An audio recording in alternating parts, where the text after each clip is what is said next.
This Matchday 3 picks edition of the Premier League Gambling Podcast on the Sports Gambling Podcast Network is brought to you by our Patreon.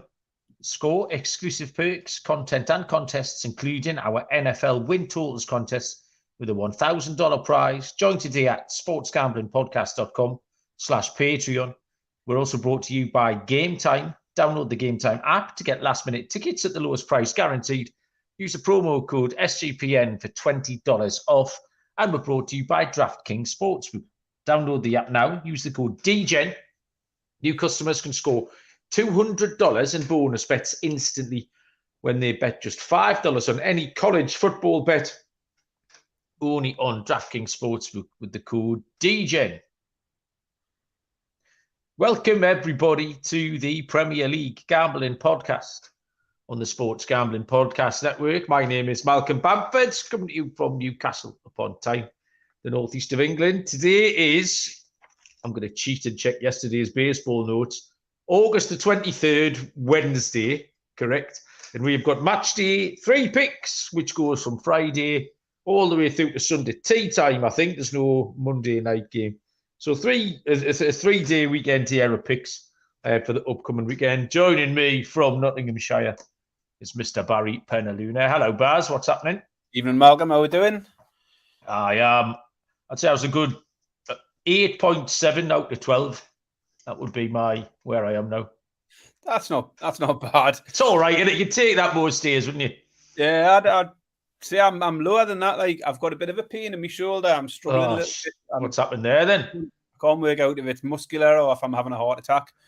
I'm undecided at the moment, but it's been a few days now.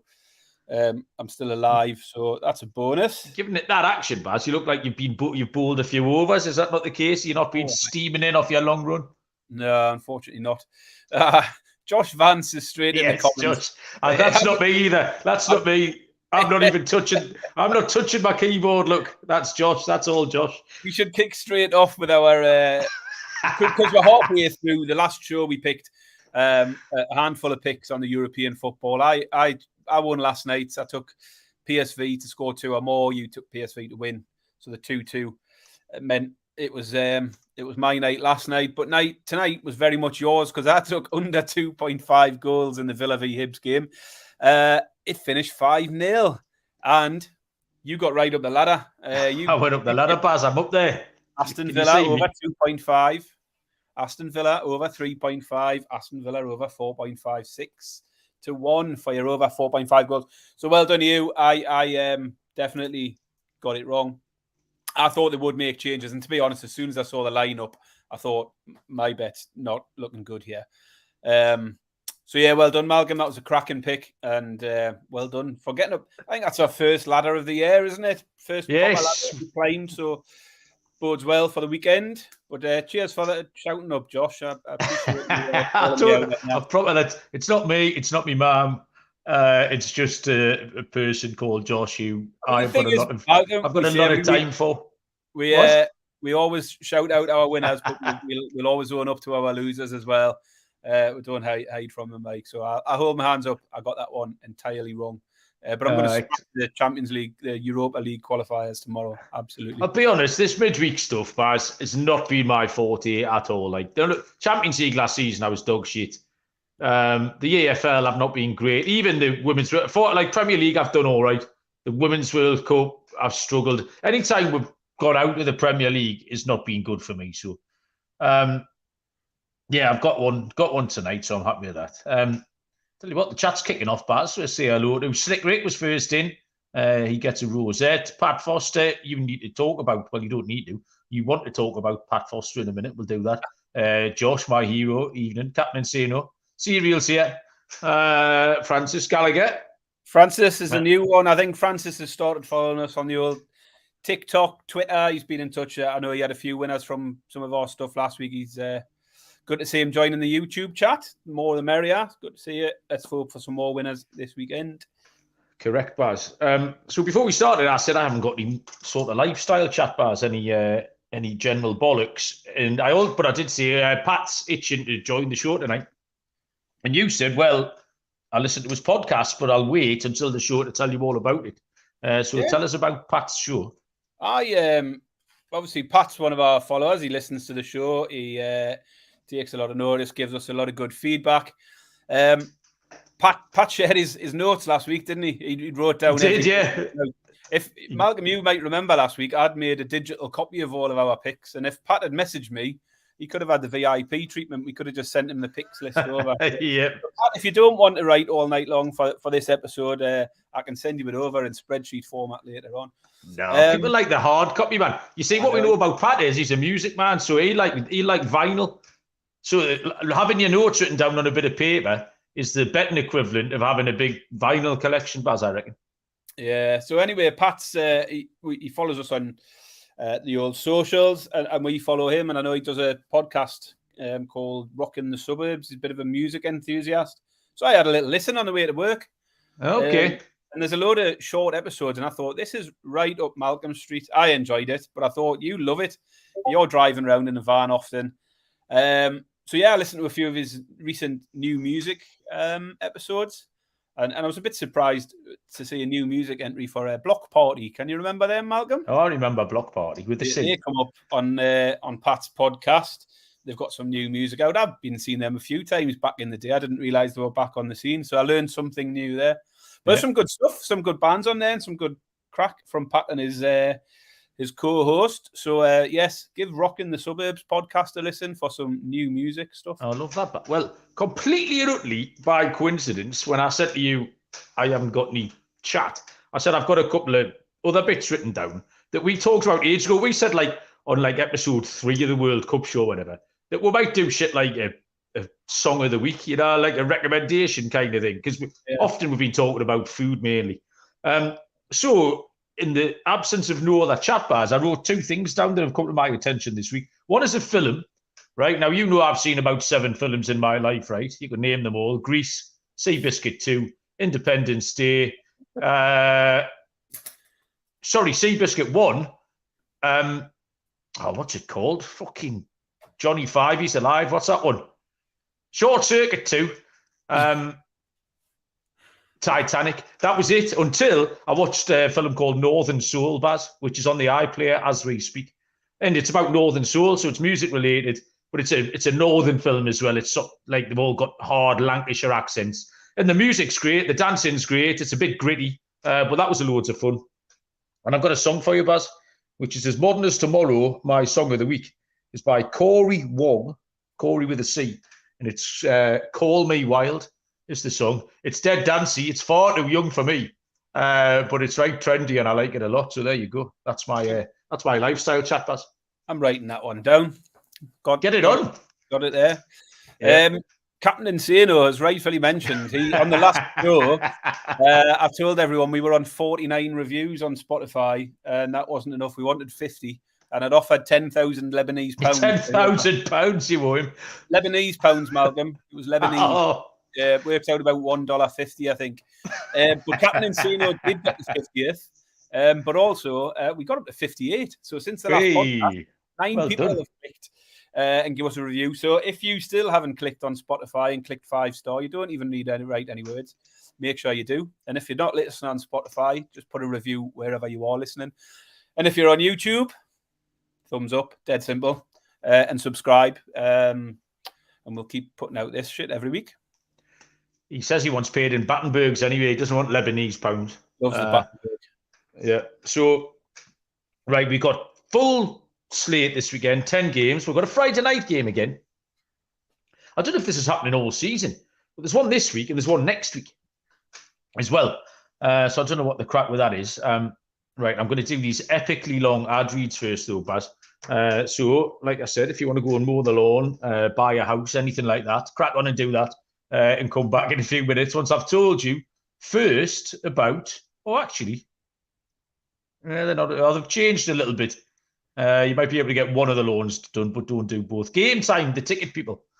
Buying tickets is shit generally. It's a bit stressful.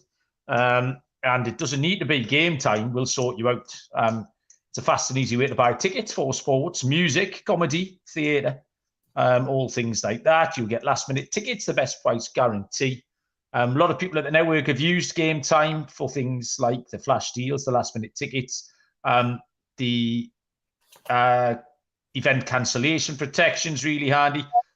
You can get tickets for football, basketball, baseball, concerts, comedy, theatre. And one of the best things they offer Game Time is the 110% credit if you can find a ticket for less in the same section in the same row. So download the Game Time app, create an account, use the code SGPN for $20 off your first purchase. Create an account, redeem the code SGPN for $20 off. Download Game Time today. Last minute tickets with the lowest price guaranteed. And also Underdog Fantasy. NFL season is nearly on us, Baz. I think it's 15 days. I saw a thing. Dylan Rockford drafted my team the other day. It looks all right. I still don't know enough about it. But Underdog Fantasy is the place to be for all your fantasy football stuff. Snake draft, no waivers, no trades. Set it and forget it is their best ball mantra. $15 million in total prizes up for grabs in Best Ball Mania, with $3 million going to the winner. If you visit underdogfantasy.com or find it in the App Store, sign up with the promo code SGPN to get your first deposit doubled up to $100. That's Underdog Fantasy promo code SGPN. If you're concerned with your play, call 1-800-GAMBLER. Okay, buddy. Friday night, 8 o'clock kickoff. 3 p.m. Eastern Time. Chelsea take on Luton Town. Chelsea are 1-5, -500. The draw is 6-1. Luton Town are 12-1. So this is really quite a horrible starting point for your betting weekend, because you've got a 5-1 on favourite, Baz. And that 5-1 on favourite has got 1 point from 2 games. And they're playing a 12-1 underdog, who also just played 1 game, then had a week off because their stadium isn't ready for a home game. So that was postponed last week. So they're on the road again, and they're in a terrible spot. So if Luton Town are going to pick up any points and survive this season, it's probably not in games like this. It's going to be in home games with teams around them. And with Chelsea, it's just hard to really know still what we're letting ourselves in for. So it's a really trappy start. It's a fishy one. Chelsea looked good in spells both games. The last hour against Liverpool, they were the better team. And then for large parts of the Chelsea game, they were the better team. However, they failed to overcome Liverpool. And then the missed penalty against West Ham cost them, and they ended up losing that 3-1. So they've only scored 1 goal in each game, regardless of how good they've looked. I still don't think they've got a proven Premier League striker. Nicholas Jackson's flashed a little bit, looks all right, but like I say, 1 goal in a home game against Liverpool and a game at West Ham isn't a great return, and that's not going to change. They haven't got one for the weekend. Luton did okay at Brighton. Really not the type of game we expect them to do well in, but they were in the game. They were 2-1 down after 84 minutes. They made a horrible mistake, ended up losing 4-1. As you can tell by the prices, the books expect Chelsea to batter Luton. But I'm not as sure, Baz. I think it is a good spot for Chelsea to get their first win. And Pochettino will very much at this point just take a functional win to get off the board. Luton are going to be very well organised. They've had 2 weeks to learn from those mistakes against Brighton. And I think it might take a while for Chelsea to break them down, but they probably will eventually. Chelsea are going to win this 2-0, Baz. The under 2.5 goals is massive because the books are expecting Chelsea to smash them. And it's just not that straightforward. So the over 2.5, that's like -200. Making the under 2.5, 6-4 plus 150. So yeah, I'm going to take sort of goal in each half. Chelsea win 2-0, under 2.5, 6-4, Baz. You mentioned the goal in each half. Serial's just put up that as a pick as well. He likes Chelsea. Yeah. 1 in each half, win 2-0, Serial, we got it. As you say, I mean, it's been a bit of a stuttering start for Chelsea to be sat here with 1 point from their opening games. Probably a little bit disappointing for them, despite having played fairly well, I think, in both games. But I think it represents a good opportunity for them to get off the mark with a win here. And I'm opposing you because I think they'll win fairly well. And as it's less of it's more from what I've seen at Chelsea that gives me encouragement here. Less of a fade of Luton. I think it would be a bit a bit lazy to just sit here every week and say, "Oh, Luton are dog shit. They're going to get beat," because we haven't seen enough of Luton yet. As I say, one game, then a week off's not been an ideal start for them. So I don't think I've seen enough of Luton to start sort of putting the dampeners on them. But they did give up 4 goals away from home to Brighton. And although Chelsea have only scored 2 so far, they have had an XG of 4 across, I think, each of the... Yeah, they've scored 2 against an XG of 4 across those couple of games. So they have managed to create chances, created 5 big chances against Liverpool. You haven't got a striker, Baz, that's a problem. They've got Jackson, and he's going to score this week. I'll get to that in a moment. I'll get that in a moment, Malcolm. Is he going to return? Will he be back in about 45 minutes? He's still in my fantasy football league. No, he's not. He's not my scorer of the week, but I've got to mention in this segment here. So I'm going for Chelsea to get a similar result to Brighton and to get at least 3 goals here. So the Chelsea team total over 2.5 at a price of 10 to 11, minus 110. I did take the Chelsea team total last week. That was a loser. That was a massive blow with a missed penalty. I should have cashed that by half time and ended up a loser. So that was horrible. But I think this is a good spot for Chelsea. Chelsea to score 3 or more at a price of 10 to 11, minus 110. And I do like Jackson to get off the mark here. Anytime scorer for Jackson's 11 to 10 plus 110, or first scorer 7 to 2 plus 350. Slick Rick fancies Luton to get on the score sheet, and Serial fancies Ben Chilwell by the looks of the chat. So moving on to Saturday, lunchtime kickoff is Bournemouth against Tottenham. That's 7:30 a.m. Eastern time. Bournemouth are 14 to 5 plus 280. The draw is 13 to 5 plus 260. Tottenham a shade of odds on 9 to 10 minus 111. Baz? Yeah, so Bournemouth 1 point from their 2 games. Scored a couple, conceded 4. Both teams to scores hit in both of their games against Liverpool and West Ham. I mean, we talked about Spurs pre-season as being chaotic, but I think the same is going to be said about Bournemouth this season, potentially. They could easily have been a couple of goals up against Liverpool in that last game, but in the second half, they could easily have conceded 4 or 5. They were all over the place at times. So I think Bournemouth goals is definitely on my radar. Spurs, they'll be delighted sitting here with 4 points, I think, from 2 games that easily could have gone in the other direction. They were a whisker away from going 2 down against Liverpool, which could have changed things there.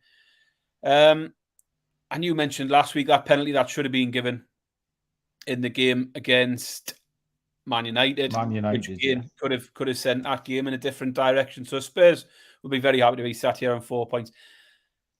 I think we've mentioned both these teams have got a new identity now under new management. I think both of them can be expected to be on the front foot, and therefore goals appeals. The books are onto the goals. It's 8 to 15 for both teams to score. It's 4 to 7 for over 2.5 goals. I'm confident here to push it up to 3.5. I like goals and I want to be on goals in this game. So my pick is over 3.5 goals at 11 to 8 plus 137. But the goals, Mark, if you look at the over 2.5s this week in the Premiership, looking down the list, there's only 2 games where you're getting plus money for over 2.5 goals. And there's very few of them even close to plus money. We've got 8 to 15, 4 to 7, 4 to 9, 8 to 15, 1 to 2, 1 to 2. There's loads of minus 200s here for goals. And it's making it difficult, like. But we did say, though, about at the start of the season that there's things like the extra time, you're getting an extra 10 or 12 minutes, an extra 10% football to get a goal. And these teams like Bournemouth that we've already mentioned, that the middle third of the Premier League used to be stacked full of dog shit teams who just tried to spoil the game. And it's not anymore. It's full of teams like Brentford and Brighton and Forest and footballing teams. Bournemouth that we're talking about now. It's not just stacked full of those horrible Steve Bruce type teams that Newcastle had back in the day. So I just think you see more goals. But look, in week 1, 10 games. How many games went over 2.5? No idea. 5. 4, 5, okay. 5. So we had 5 games went under in week 1. And in week 2, there was only 9 games. and we had 3 games went under. So it's not a complete goal fest everywhere, every week. I think it makes me think they've gone a little bit far with it.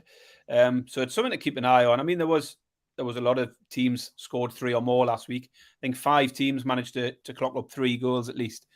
But yeah, Spurs Man United went under. Man City Newcastle went under. Arsenal Palace was one we tipped for the under. So, yeah, so for example, Baz, like taking under 2.5 in Chelsea Luton, that kind of thing. No, I'm onto it, Baz. I'm onto it. The wrong one. Shit! Right bet, wrong game. Sorry, Baz. I don't think we've had many weeks where the unders. There's so many games are sitting at 1 to 2, or lower for under 2.5 goals. It's quite extreme, I think. We'll see how the weekend's up. Yeah, you're absolutely right. You pinpointed a couple of things that I've got in my notes here, Baz. The first one, the word chaos you mentioned, Bournemouth the chaos, but I said in the Bournemouth pre-season preview, their manager uses that word. That's what he wants. Like that's what he plans on.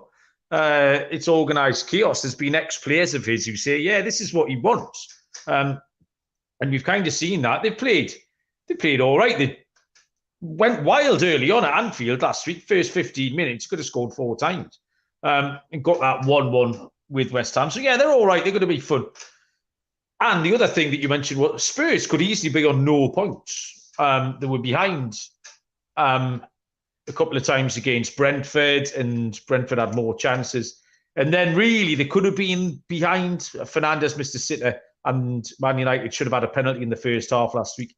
So they could be sitting on no points. And they're just going to continue to be a roller coaster. I was in the van before taking Bob to football, and there was someone on Talk Sport saying that Spurs are a good bet to finish in the top 4 to 1. And I just disagree completely. Like, the fans have gone a little bit over the top, but we said in the review show the other day, it's just because they've got something to grasp onto now. You saw a match of the day, the amount of touches they've had in the opposition half compared to what they were doing against Conte. But it's just going to be mayhem.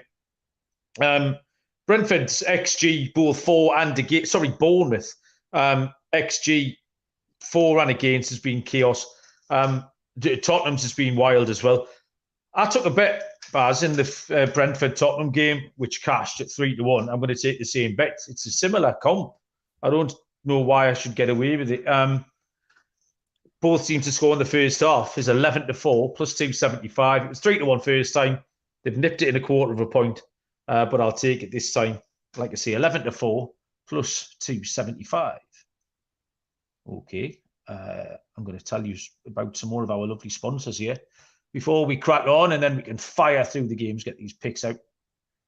Hang on, there might not be any more. I don't think there's any more ads, Baz. I told you shit had changed. Right then, ignore that. We can get on with the show. 3 o'clock kickoffs, 1, 2, 3, 4 of them on Saturday, 10 a.m. Eastern time. First up, Arsenal Fulham.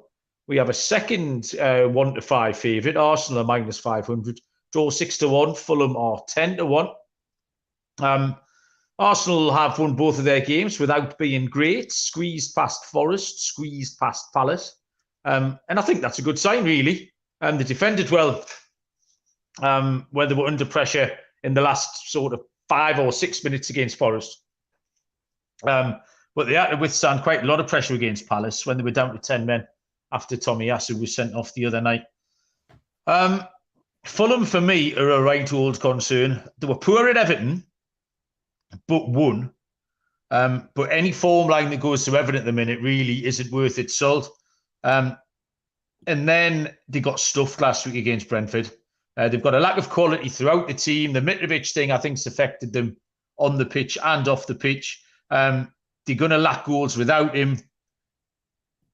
If I was I threw out Fulham to get relegated at 4 to 1 in the last show we did, and I would stand by that. So Arsenal last year, Baz, at home to bad teams, they scored 4 against Leicester, 5 against Forest, 3v West Ham, 3v Man United.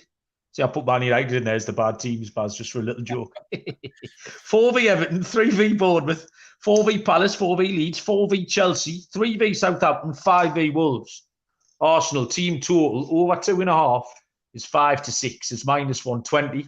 And Baz, if you can still make me out at the top of that ladder that I've been up tonight, there's an extension on that ladder which goes Arsenal over 3.5 goals is 12-5 plus 240, and Arsenal over 4.5 goals is 11-2 plus 550. I think Arsenal could batter this. So this is going to finish 5-0, but so get up the Arsenal ladder.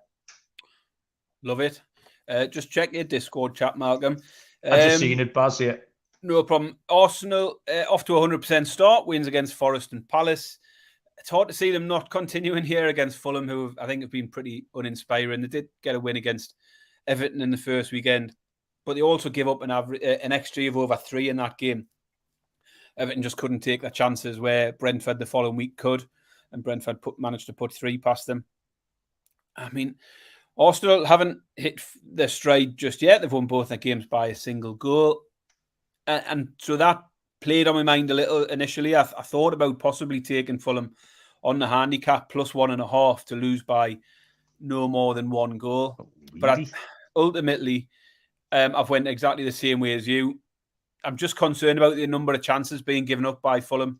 And that leads me to think Arsenal can hit 3 goals here. And that's a pick for me. I've got a slightly better price than you, 10-11, -110.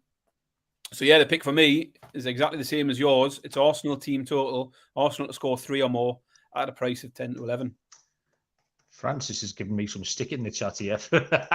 He's defending Man United, giving us a bit of stick, Francis. Didn't realise he was a Man United fan. They're everywhere. Write that down, Baz. We'll store that, Baz. We'll store that up. I found those ad reads that I've lost, so we'll do them now, shall we? DraftKings, college football has finally arrived. All the traditions, tailgates, the great offers from DraftKings Sportsbook. New customers score $200 in bonus bets instantly when you bet just $5 on any college football bet. Notre Dame, apparently, are going to win, and so are Ohio, so you can double them up at the weekend. Kick off the season with DraftKings Sportsbook. Download the app now. Use the code DGEN. New customers score $200 in bonus bets instantly when they bet just $5 on any college football bet, only on DraftKings Sportsbook with the code DGEN. Gambling problem? Call 1-800-GAMBLER in New York. Call 877-8-HOPE-NY or text HOPE-NY to 467-369.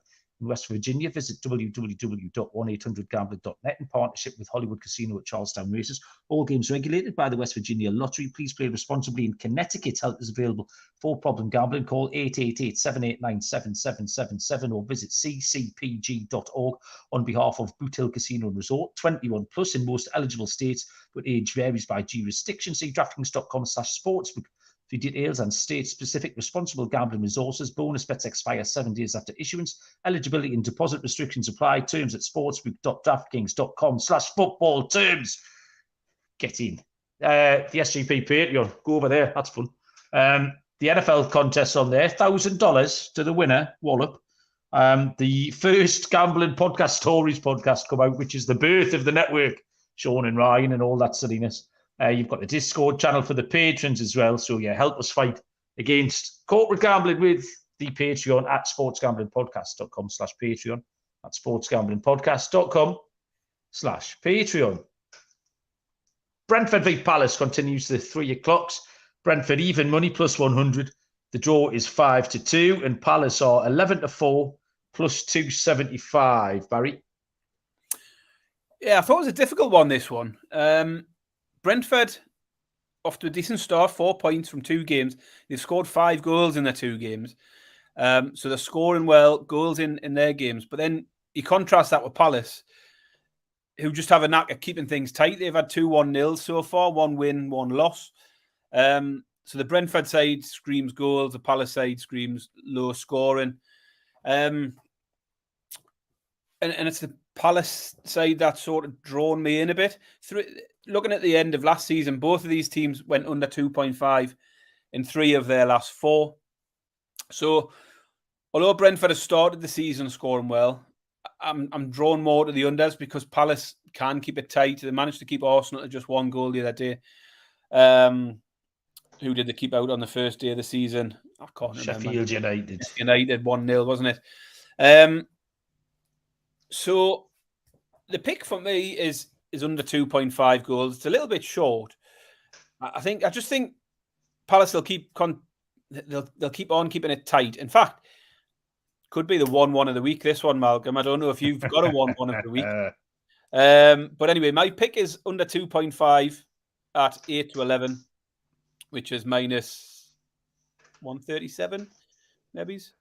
And the 1-1 is a price of 6 to 1.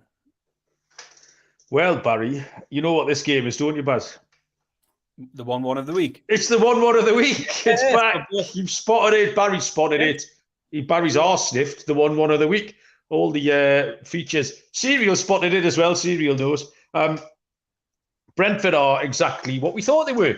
These two teams actually have made it quite easy by playing exactly how we thought they would. Brentford are good going forward. They're competitive. They scored 5 goals in 2 games. They're going to be hard to beat at home like they were last year. They fitted straight into the expected patterns that we, like I say, we thought of them. And Crystal Palace, exactly the same. A 1-0 win against a bad team. Competitive, but a lack of goals cost them in a 1-0 defeat against a good team. This immediately jumped off the page as the 1 win of the week, Baz.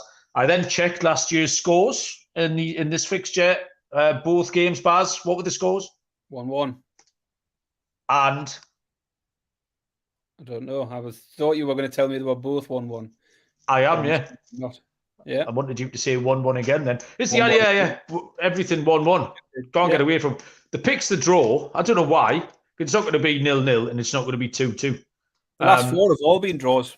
They had 2 0-0s the year before. Yeah, head-to-head record. The Americans love the head-to-heads, Baz. We never touch on it, but it's a big thing. So the pick's the draw at 5-2.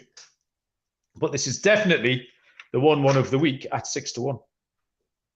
We carry on the 3 o'clocks with Everton against Wolverhampton Wanderers. Everton are 13 to 10 plus 130.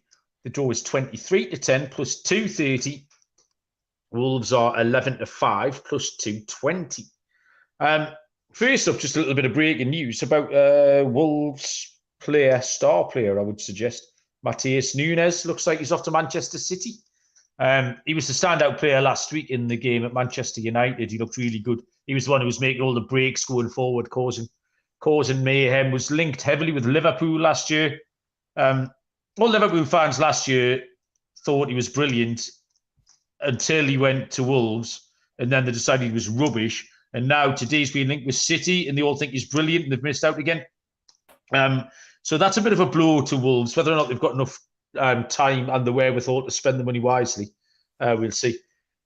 Everton, at this point, it's impossible to bet Everton. So 13 to 10, I will not be putting any money on them. They might win, but I certainly won't be backing them. They've showed us 2 different ways of losing so far, which is playing okay and getting beat, and then getting humped. Neither of those things is a good sign. So I can't be backing them at all. Wolves are really hard to evaluate because they were excellent at Manchester United, couldn't score. But then they got beat 4-1 against Brighton. I just think that was a little bit lopsided, though. They made some mistakes. They switched off at 10 minutes in the second half, and the game got entirely out of hand. The XG in that game was 2.1 for Wolves and 2.38 for Brighton. So the 4-1 scoreline didn't reflect well on the old fairness scale. First of all, I expected the under 2.5 to be short. It's too short, really. It's 13 to 18 minus 138, like you were just saying, Baz, about a lot of the unders. It's a good play, but it's a little bit too short for me. I don't want to be chucking out 13 to 18 shots. So the question I asked myself, Baz, was, have either team so far showed me they deserve a little bet on them? And the answer to that with Everton is no. The answer to that to Wolves is yes. I think Wolves have showed me that they're deserving of a little bet, and that will be my pick. Wolves 11 to 5 plus 220 on the money line. Well, I'm going to do what you aren't prepared to do and head to the goals market. Okay. I mean, neither of them have picked up a point, as you say. Both conceded 5 goals on the way to this, and only Wolves have managed to score a goal, which means, you know, they're both now sitting there at the bottom of the league, bottom 2, basement battle, relegation 6-pointer, 2 games into the season. Yep. they've got a combined XG from 2 games of around 7.7 between the two of them. Okay.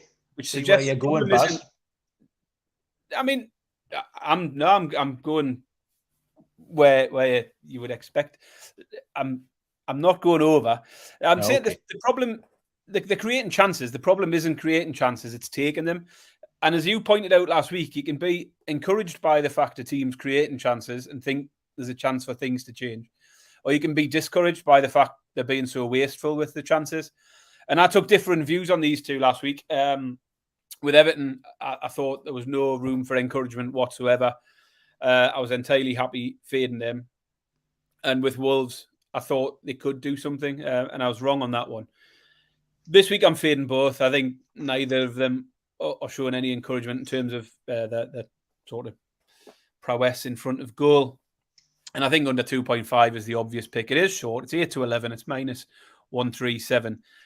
That is my pick for this one, but Wolves might make another appearance later in the show as well. I don't mind your pick at all. But yes, I've gone for a short one. It is a bit shorter than we'd normally take, but at 8 to 11, I think under 2.5 just looks like an obvious play here. Serial's got 2 picks for this one. He's got Wolves draw no bet market. Baz, I love that joke. Next up, is this a 3 o'clock as well? Manchester United. It is, I think. Yes, it's the final 3 o'clock of the 4. Manchester United take on Nottingham Forest. Man United 3 to 1 on, minus 300. The draw is 5 to 1, and Forest are 7 to 1. Baz. Man. I'm very low on Man United at the moment. But at the same time, their home form is always rock solid. You know, wins to nil were the way forward last year at Old Trafford. We'd back them at home, win to nil, win by 2 or more. Lots of that sort of stuff. And they started the same this season with the Wolves game, the 1-0. We both took that one. Got very fortunate, I think, on that occasion. And then you've got Forest, who we know are a much better side at home than away from home. But they did put in a decent effort against Arsenal, losing by just a single goal.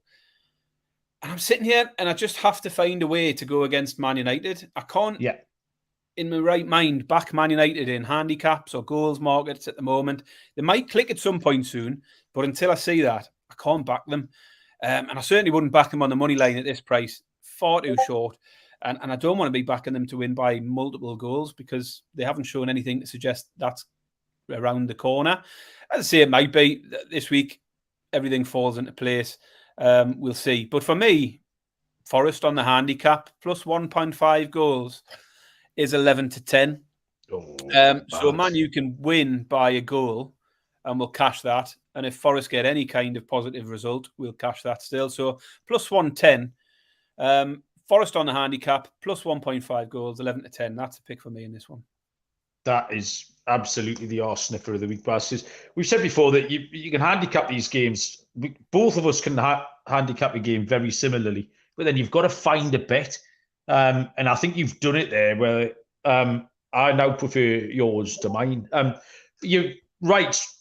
The first line of my notes is exactly what you've said. You've got no interest in taking Man United. You just can't. If you went out on Monday night and you came in and saw they'd won 3-0, you'd shrug your shoulders. That figures like. But certainly wouldn't be with your money on it. They were off against Wolves, but they did play okay in that first half against Tottenham. Fernandes missed an absolute sitter. Rashford missed a little one-on-one, and they definitely should have had a penalty. Mason Mount's going to miss a couple of games for them. Might even help. You never know. Like you see, Ten Hag seems to be trying to force him into the team, and it hasn't quite clicked. Forest started to work out because they were all right at Arsenal. And then for really a large part of the game against Sheffield United, there wasn't much between the two teams. I can't take Forest at 7 to 1. So I just can't see Man United keeping a clean sheet, Baz. My pick here. They've looked dodgy at the back, very dodgy in both games.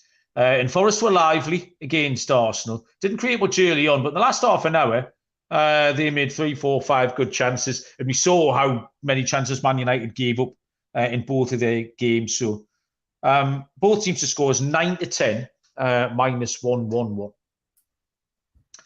tea time on Saturday is 5:30, which is 12:30 Eastern.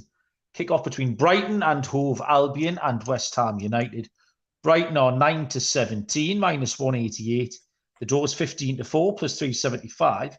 And West Ham are 17-4, plus 425. Again, sort of news and notes on this one. I've seen just in the last hour or so, quite a bad injury for Enciso, apparently, Baz.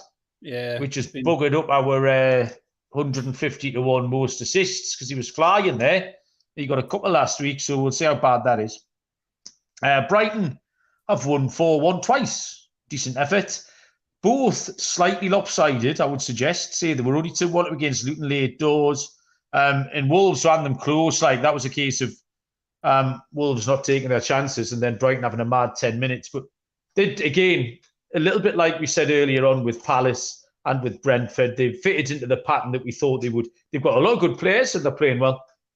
West Ham had a nondescript 1-1 draw with Bournemouth and then rode their luck really to beat Chelsea 3-1. If the penalty goes in that Chelsea miss, I think West Ham lose that game. So between them, there's been 16 goals in the 4 games that they've played.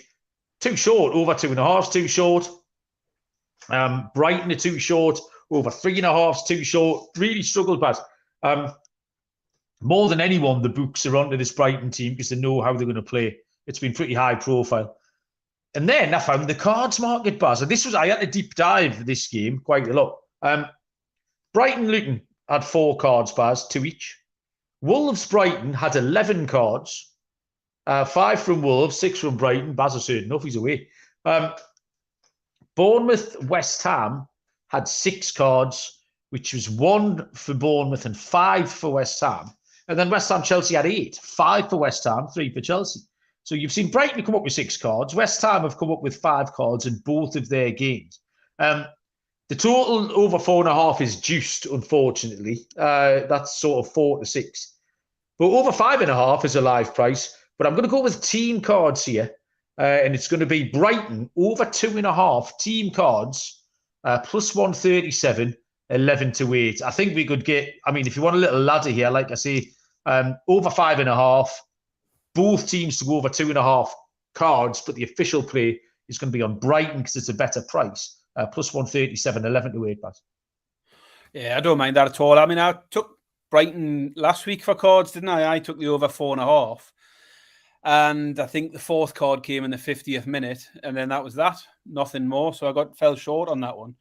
But yeah, I think at the moment, as Francis says, cards are crazy at the moment. So it's nice to get a cards bet in amongst something. Pat's already put up the Everton Wolves game he thinks could be a good one for cards.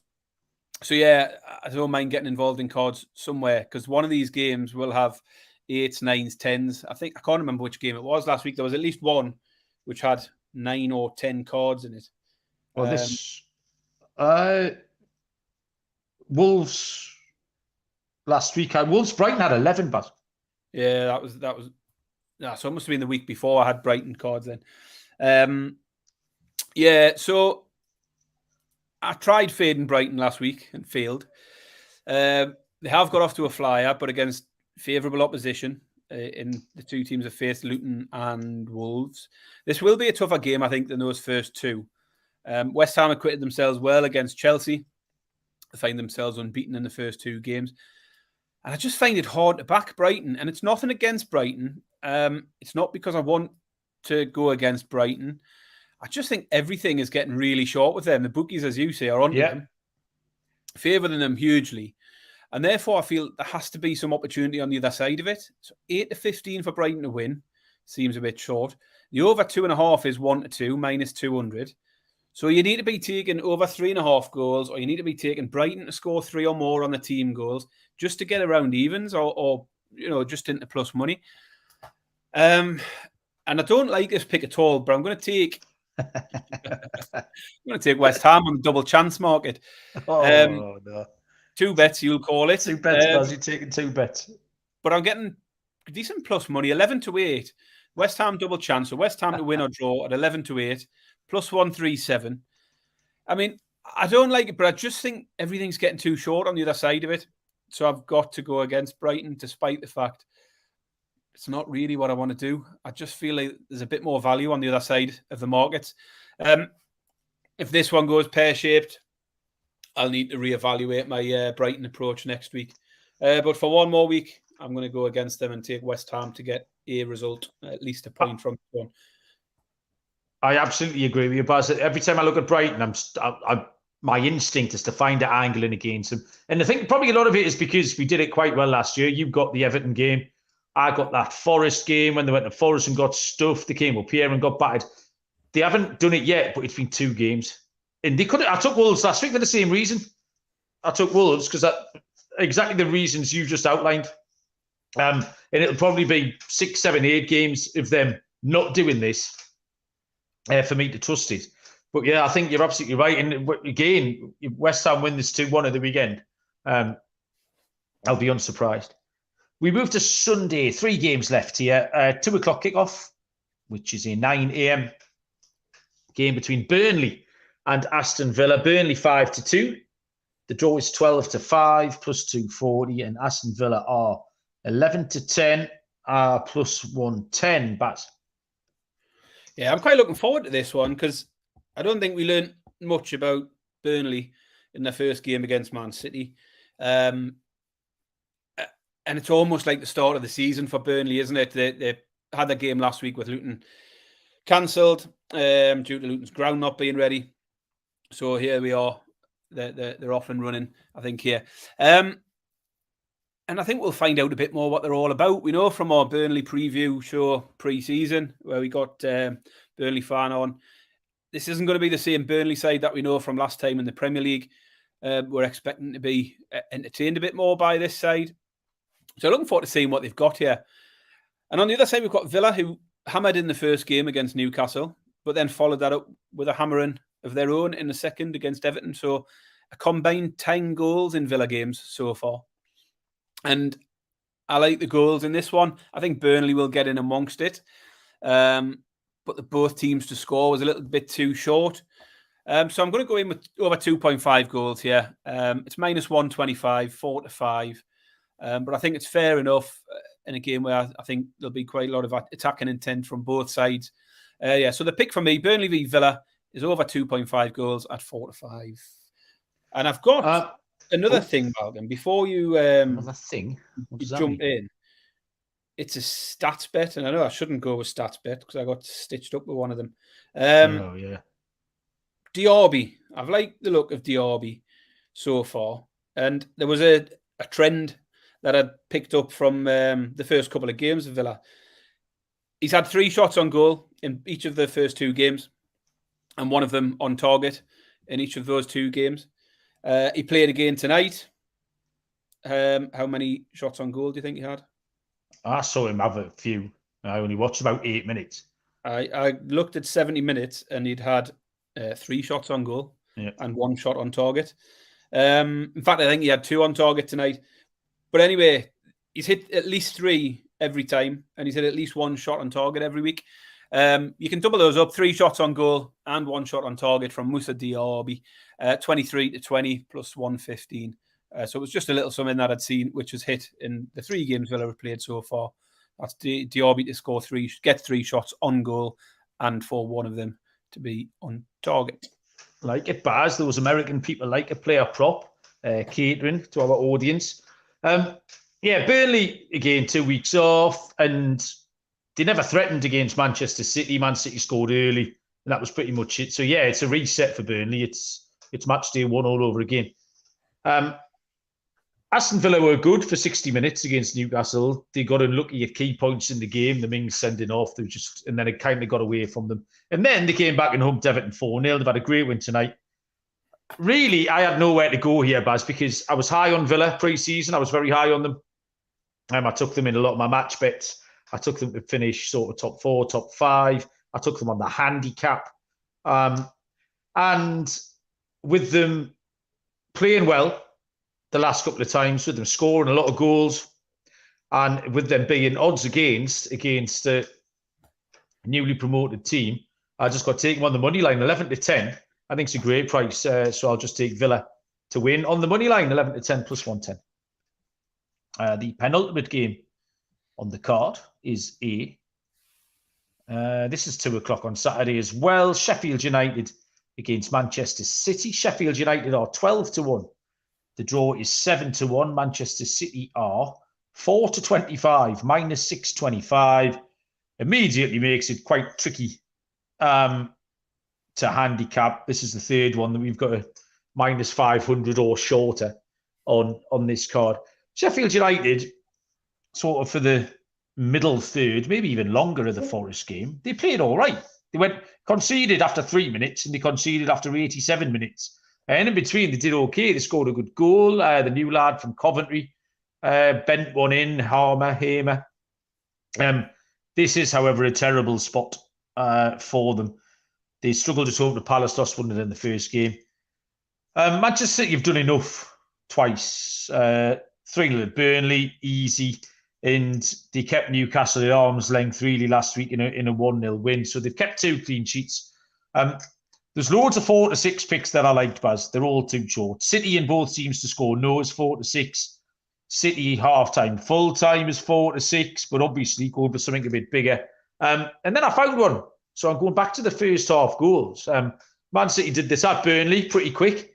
They get going early. If they score over 1.5 first half goals, Baz, it's 13-10 plus 130. And I think that's probably about par. 2-0 half-time, 4-0 full-time, something like that. Over 1.5 first half goals, 13-10 plus 130, Baz. Yeah, I mean, a lot of what you said ties in with exactly the notes I've got here. I mean, Sheffield United are off to a losing start against Forest and Palace. A little bit of positive news for them today. It looks like the Cameron Archer deal might be getting done, signed from Villa for about 18 million. They definitely need that for a bit of positivity around. I mean, we thought City might be a little bit slow out the blocks, possibly. They've had lots of change. A few players have gone. They had the Super Cup getting in the way. We thought that might have helped Newcastle. No such issues at all. Was there 2 wins, 4 goals, none conceded. And as you said, I've wrote down exactly the same. They just kept Newcastle at arm's length.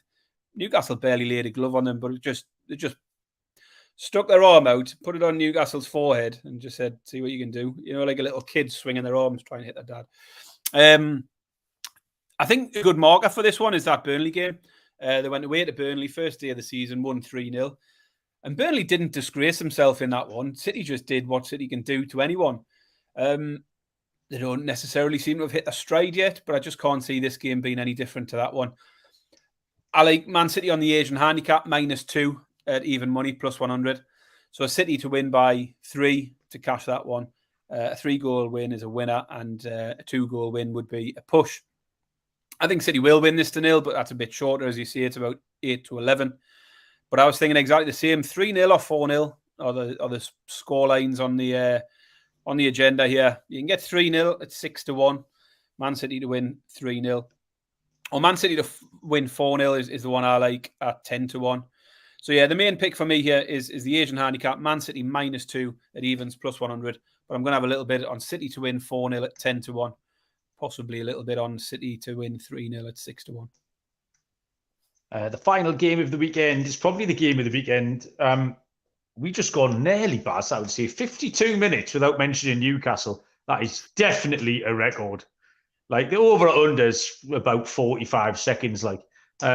But with them playing in the last game and then with the team they played last week playing the second last game, we haven't managed to mention them. Newcastle take on Liverpool at 4:30. 11:30 Eastern on Sunday. Newcastle are 5-4 plus 120. The draw is 11-4 plus 275, and Liverpool are 2-1. Big game, Baz. Take it away. Yeah, so the first thing I looked for here was goals for the obvious reasons. You know, Liverpool and their wealth of attacking options. Newcastle and their high intensity against a Liverpool side who can't keep a clean sheet. Speaking to a Liverpool fan today who just said, it's going to be like the old Keegan days at Newcastle, try and win 4-3, 3-2s every week. Newcastle hit 5 on the opening day at St James's Park, which is another good marker for goals. That was against a decent Villa side as well. Liverpool games have seen both teams to score in both. And although the recent heads haven't been packed full of goals, Liverpool won this one 2-0 last year. that wasn't a game where Newcastle were down to 10 for most of the game, thanks to a Nick Pope red card. Liverpool went 2-0 up in the first half in that one, and that was how it finished. And that's where my bet is going. It's first half goals again. I took Liverpool first half goals last week. Bournemouth got on the score sheet within 5 minutes, and then you almost felt like that was home and hosed at that point. Liverpool got the second goal of the half on about the 30-minute mark, and I think they were 2-1 up by half-time. I think there's enough form here to suggest it's a bet worth taking again. It's priced at 6-5 plus 120. And that's a pick for me. This is match goals, yeah? This is first half goals. Yeah, not Liverpool first half. No, not Liverpool. Right. No, Newcastle are going to get them both. Yes, for me, it's over 1.5 first half goals at 6-5. It's plus 120. But I don't mind pushing it a bit further as well. 4-1 for over 2.5 first half goals. It would have cashed in the Liverpool game last week. It would have cashed in the Villa game against Newcastle in week 1. So 4-1 for over 2.5 first half goals isn't bad. But the main pick for me is over 1.5 first half goals. Plus money, 6-5, plus 120. Bosh. Fair enough. Newcastle were disappointing last week against Manchester City. I was quite bullish after Man City were vulnerable after a midweek game. Newcastle, we thought, were exceptional against Aston Villa. And I was really expecting us to go and put it on them. And we just didn't. I thought our pace and power and pressing would cause them a real problem. And none of that materialised at all. So the result on the surface wasn't too bad, but I just wanted a little bit more, a little bit disappointed, really. Liverpool's 2 results are really hard to evaluate. Like, I thought for half an hour against Chelsea, they were great. Then they did drop off their levels. And then for Bournemouth, they were mad for a bit. They got back into it a little bit fortunate, the dodgy penalty. And then they did overpower Bournemouth with those attacking options, which they really should do. Personnel is key for me. I was incredibly bullish about Newcastle until this afternoon when McAllister had his red card overturned, which is a fucking baffling decision. It was a baffling, don't get me wrong, right? It was a baffling decision to send him off in the first place. However, having sent him off, having the VAR looked at it, I don't know how you can then rescind it. I agree. The ones that don't get overturned generally because there wasn't enough there to say the refs fucked it up. And if there was, then the VAR would have probably intervened at the time. I thought the same when they put the appeal in. I just thought it's a waste of time, that. Yeah. Lo and behold, it gets cancelled. And I agree with you. It shouldn't have been a red card. But once it's given, it's got to be an obvious mistake that the referee's seen something that didn't happen or something like that. And that's not the case. There was a tackle that was high. Referee seen it and decided it was a red card, and I don't think it should have been overturned. I don't think it should have been given, but that's not to say it should be overturned because that's just not how it works in reality. But never mind. So Liverpool rolled out last week the central three of McAllister, Gakpo and Alexander-Arnold. So you've got McAllister, a centre forward and a right back. And then Jobbislai playing wide, who's been really good. And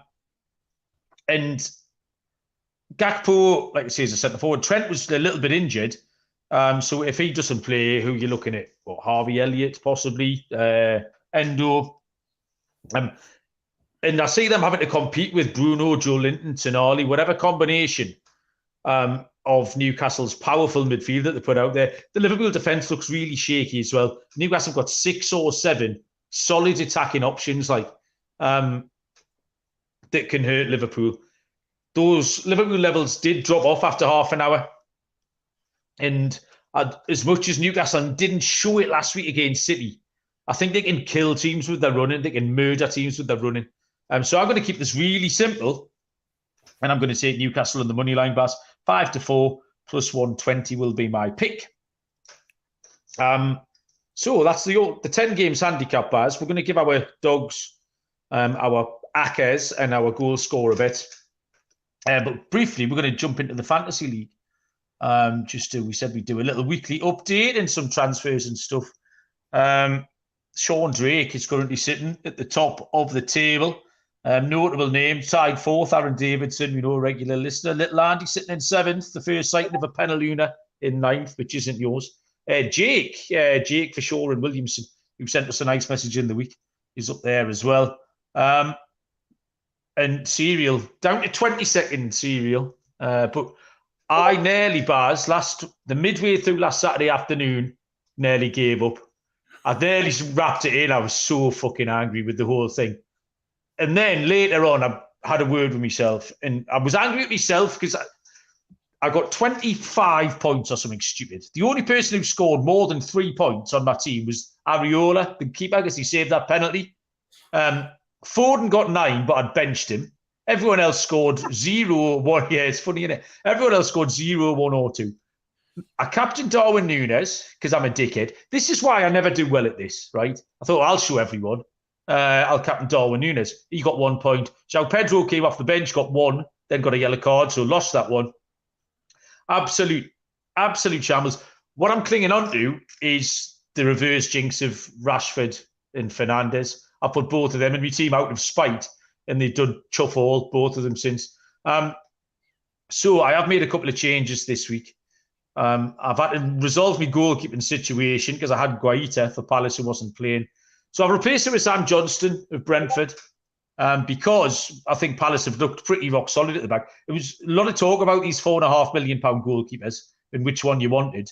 And Palace have kept a clean sheet and only conceded 1 to a penalty against Arsenal. So I've now got Johnson with Areola, and I needed goals. So Núñez has gone. Back Núñez to score a hat-trick at the weekend. He's definitely going to score a hat-trick against Newcastle. Núñez has gone and he's been replaced, Baz, by your man, Jackson, because I just think Chelsea due a couple of goals. So they were my changes. In an attempt, I am going to keep trying because I can't wrap in after week 2, which is very nearly what happened. So I'm just going to go green arrows every week. That's my plan. Hopefully by February or March, I'm going to claw my way back into a position to challenge Baz. Yeah, I mean, I haven't had a great start, but what I do is not look at the league table when I don't have a good week or a good. So I haven't actually paid any attention to the league table because I'm not concerned about a bad start after 2 weeks. I pick my team with a sort of 5-week strategy in mind. And I didn't make a transfer last week, and I'll probably make 1 this week just because you can only roll over 1, so you can only have a maximum of 2. So I should make 1. What's a little bit annoying for me is I've got Foden, I've got Jackson, and I didn't get much out of them in the first 2 weeks, but now everyone's going to jump onto Jackson because Chelsea have got Luton, Forest, Bournemouth in the next 3 games. So I've held on to Jackson, got him at the start, and got nothing, and now I won't get the benefits because a lot of people I think will switch to Jackson this week, particularly with João Pedro losing his starting berth last week. Similar with Foden. I got 9 points out of him last week. You'd take that. But I think more people will be looking at Man City now. Now they've got Sheffield United, Fulham, West Ham, Forest, next few games. If you can triple up on Man City, that looks good. For me, on the watch list, still Diaby. I like the look of him. And the problem I've got Gabriel for Arsenal. Just didn't see him losing his place. I held on last week thinking maybe it was just a one-off. He didn't start again, and he's coming on each week and getting you that 1 point. So you're not even getting your sub on. So I'll probably have to get rid of Gabriel, and I'm not sure where to go yet. Whether to tempted possibly with Gusto from Chelsea. It's a short-term thing because Reece James is out injured for a few weeks. Gusto's only 4 million, and you can get a Chelsea defender for 4 million who's going to play for at least the next 2 or 3 weeks while I evaluate things.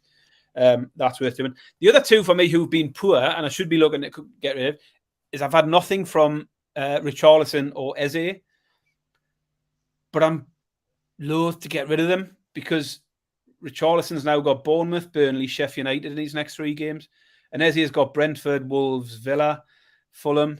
I think they've both got a good little run of fixtures where I want to give them another chance because if I take them out this week, it feels a little bit knee-jerk after 2 weeks. So I'm prepared, particularly with those 2, to give them a little bit longer. But if they're both blank this week, they'll definitely be in the firing line. You're sitting in 54th place, Baz, with a 45-point week, which is incredibly average. You are 3 points above the footballing geniuses that are Paul Simpson and TV's Pete Graves. You've got 3 more points than both of those 2, so there you go. That'd be all right. It's a long game, Malcolm. Long game, mate. Yeah, very, very long game for me. Yeah, we're all behind Bob. our 11-year-old, my 11-year-old kid is beating both of us, Baz. So that tells you. Right, dog, accumulator, goal scorer. I'll go first, Baz.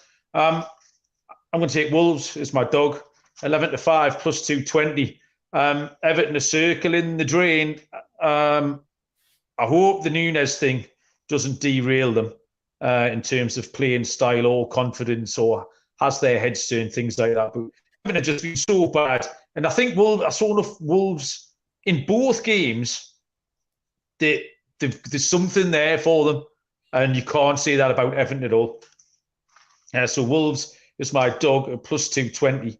And for my goal scorer, I'm going to go to Manchester City and I'm going to go with Phil Foden.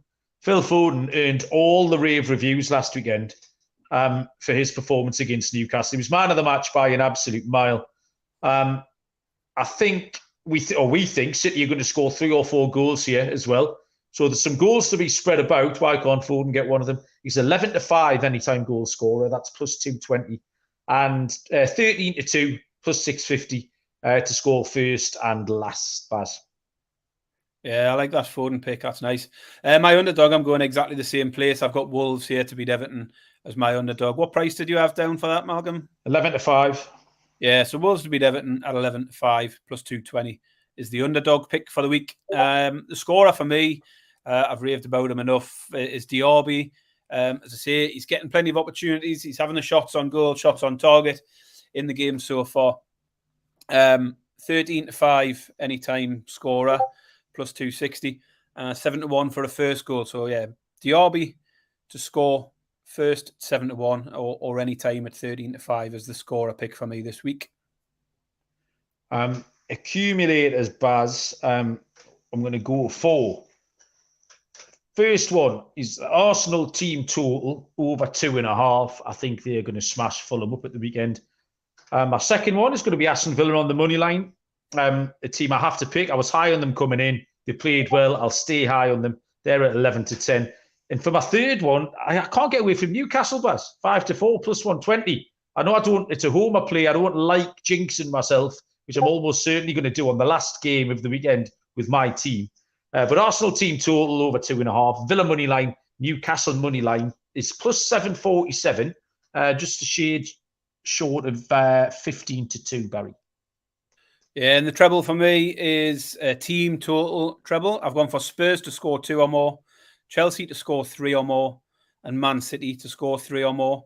That's a price of just over 5-1 plus 510. So yeah, team goals treble: Spurs over 1.5, Chelsea over 2.5, Man City over 2.5, 5-1 treble for me. Beautiful, Baz. I think we've done it. Well done. Towards the longer end of one of the shows, but the full week of picks and a lot of chat is a lot to be going on with. So thanks everyone who joined. There was more people in the chat just watching and not chirping up. So if you are watching, just get involved, stick some comments in, give us some of your picks. But everyone who wasn't there, welcome. Yes. Also, just a quick reminder about the Discord channel, because that's been busy as anything. On a Saturday, the Discord channel is alive with activity. And I'm going to put another shout out for Tees in the Discord channel, who had his stats picks. I mentioned him last week and I said, keep an eye out for him. Because on the first week, he picked the Tonali. He found a really good price on Tonali shots. Last week, he came up with a Dutch one for us. He had Van Ginkel to have 2 shots on goal. He tipped him for 3 shots on goal at 7-1. And then 3 shots on goal, including 1 on target, was 14-1 and hit everything. Wow. He's really good at sniffing out. He'll come up with 1 pick a week. It's always in that Discord chat.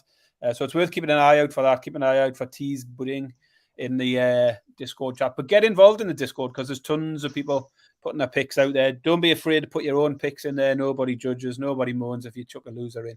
But get involved. It's a good place to be on a weekend. Yeah, it's absolutely razor sharp. You're right, Baz. I look forward to sweating these out over the weekend. Thanks, everybody. We really appreciate it. This show is just incrementally going week by week. Every new listener is helping. So, yeah, big fans. Cheers, Baz, for all your efforts. Good luck with anything you punt over the weekend. We'll be back probably on Monday night, because I'll be full of beer on Sunday. Until then, we'll see you down the road. Cheers.